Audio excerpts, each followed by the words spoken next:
insya Allah pada pertemuan yang ke-147 ini masih di dalam bulan suci Ramadan. Kita akan bahas hikmah yang ke-76. Oleh karena daripada itu kita niatkan pada malam hari ini untuk iktikaf pada Allah Subhanahu wa taala agar memperoleh sesuatu keutamaan, keistimewaan yang sangat luar biasa. Sebab kita beriktikaf di masjid. Karena Rasul Shallallahu Alaihi Wasallam di dalam hidupnya itu sangat menguatkan sekali beriktikaf. Artinya berdiam sejenak di dalam masjid. Untuk apa? Mengingat Allah Subhanahu wa taala. Kapan? 10 hari terakhir. Dan ini adalah 10 hari terakhir, ya. Ya, mungkin juga nanti ini pertemuan di bulan Ramadan terakhir lagi. Jumat depan raya. Ya. Nah, makanya kita jangan lewatkan kesempatan ini. I'tikaf itu berdiam di masjid untuk apa? Ya, melakukan taat, ya, bertakarrub kepada Allah Subhanahu wa taala. Mulai dari tadi niat beriktikaf, kemudian kita di dalamnya isi dengan sesuatu yang Allah Subhanahu wa taala sukai. Mulai daripada salat tahiyatul masjidnya, salat hajatnya, salat tahajudnya, kemudian disambung dengan zikiran atau wiridnya, kemudian apa? Bacaan Al-Qur'annya, dan jangan lupa kita apa?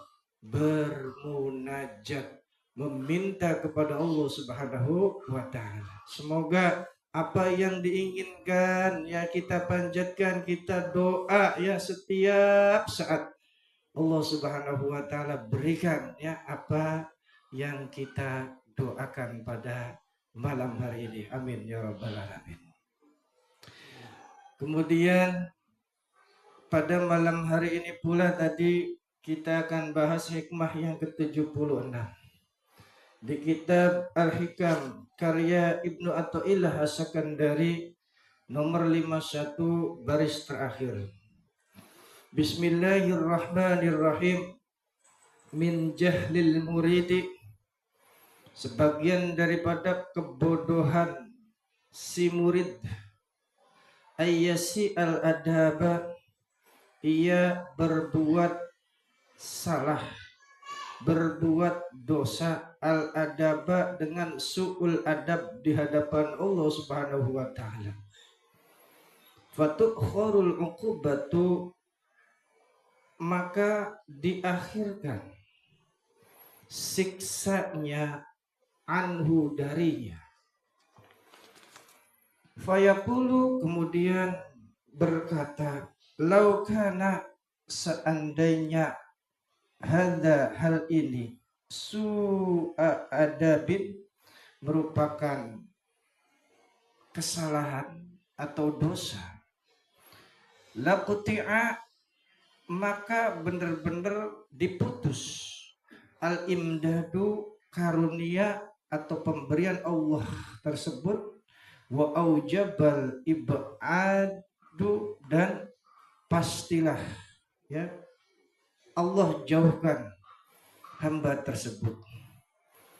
Faqad yaqta'u, maka ingatlah kadangkala Allah memutus karunia-Nya tadi ya, al-imdadu anhu darinya, min haitsu la yash'uru, sekiranya murid tersebut, hamba tersebut tidak sadar, tidak terasa. Walau lam yakun, meskipun hanya illa man al-mazidha, tidak menambah sesuatu yang baru. Jadi sepertinya ya biasa saja, enggak terasa. Padahal itu karunia Allah Subhanahu wa taala lagi dicabut dan dia lagi dilempar sama Allah Subhanahu wa taala.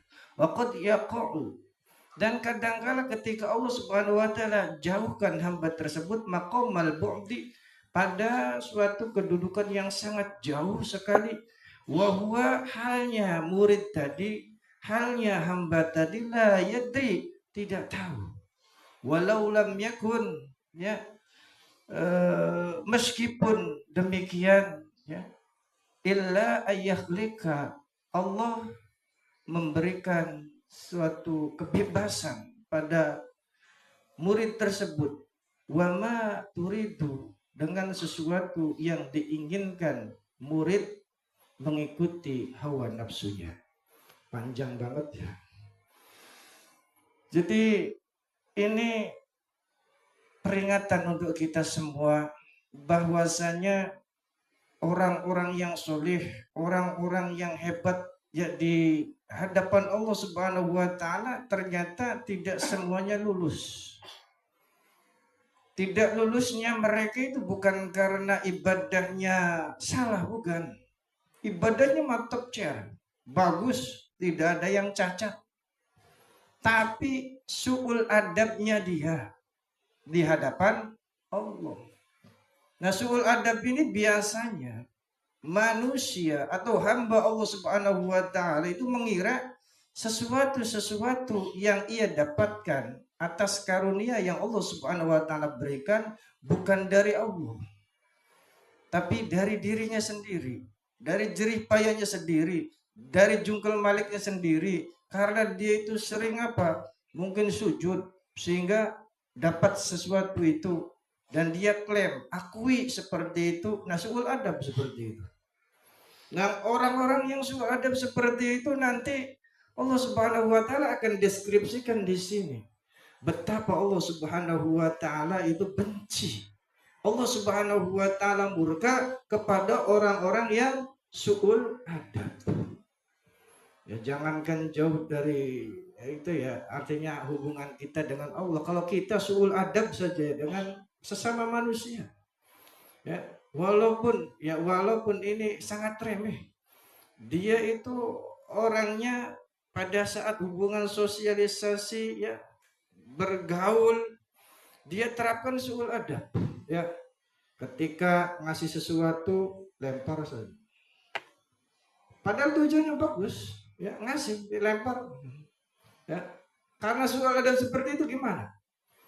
Boro-boro kita pengen makan ataupun minum, ya, atas pemberiannya dia, ya, malah kita itu gerang, ya, apa-apaan, iya.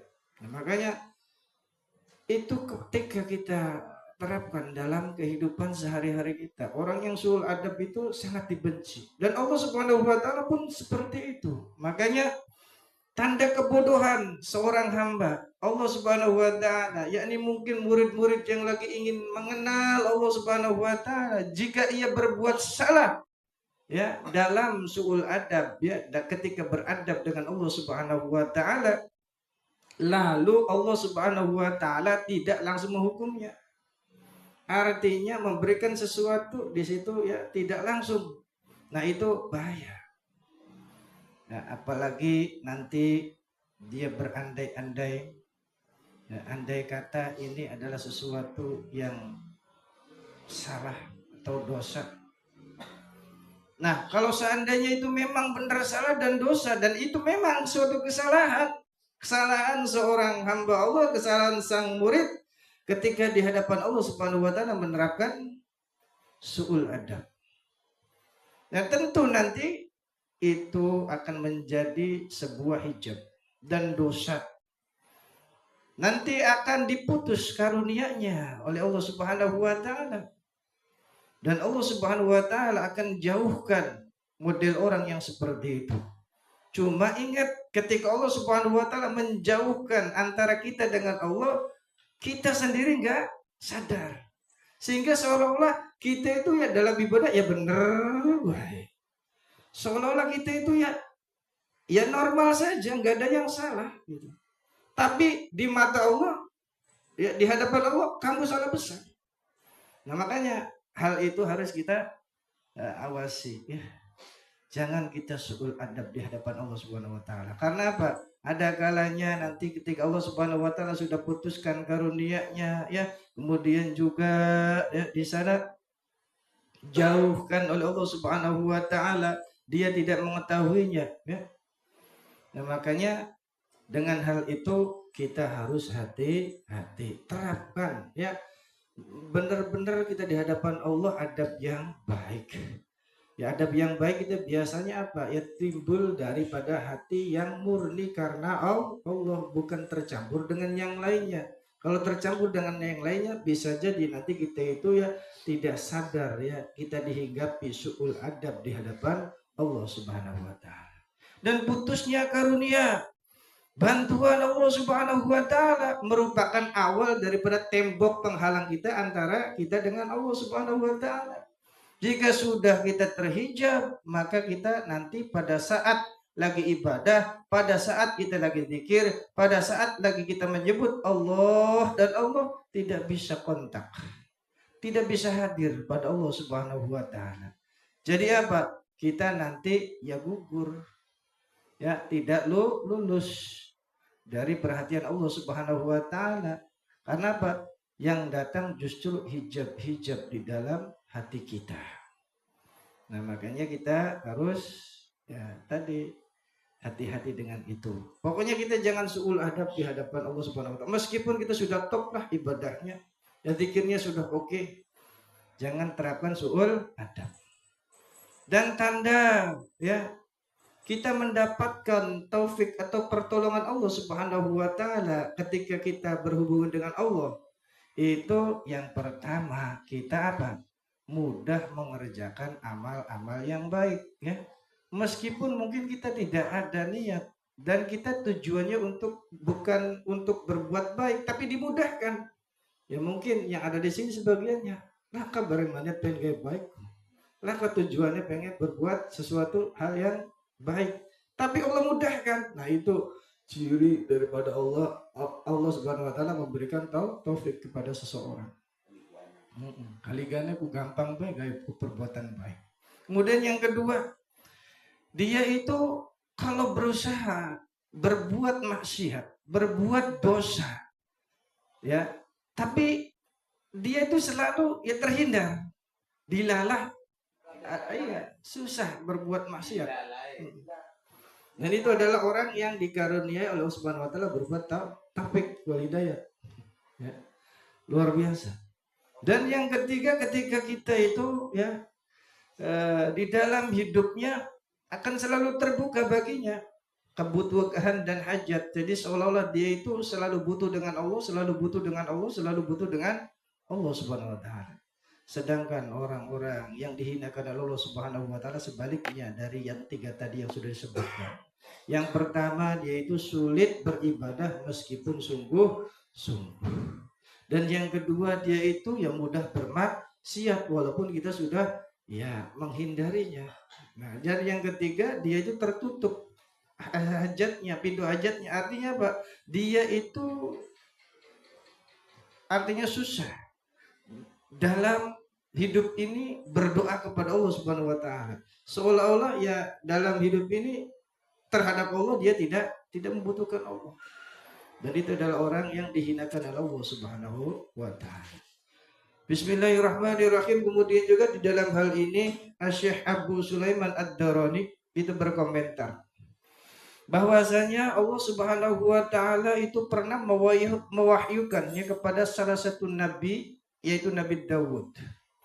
Sesungguhnya di dalam firman-Nya, aku ciptakan, yaitu berupa syahwat untuk hamba-hamba yang lemah.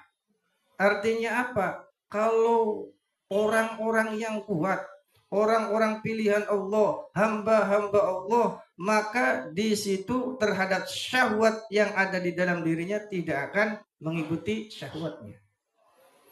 Tetapi karena umumnya manusia itu ya diciptakan ya lemah, sehingga apa? Mengikuti syahwatnya.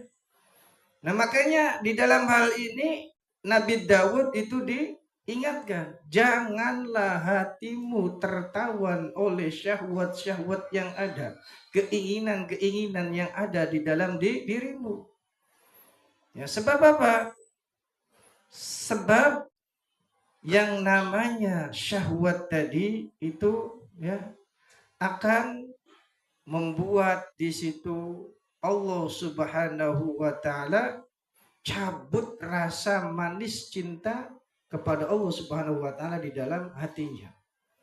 Jadi nanti dengan Allah Subhanahu wa taala tidak ada rasa cinta. Karena apa? Mengikuti ya syahwat atau keinginan dalam diri kita.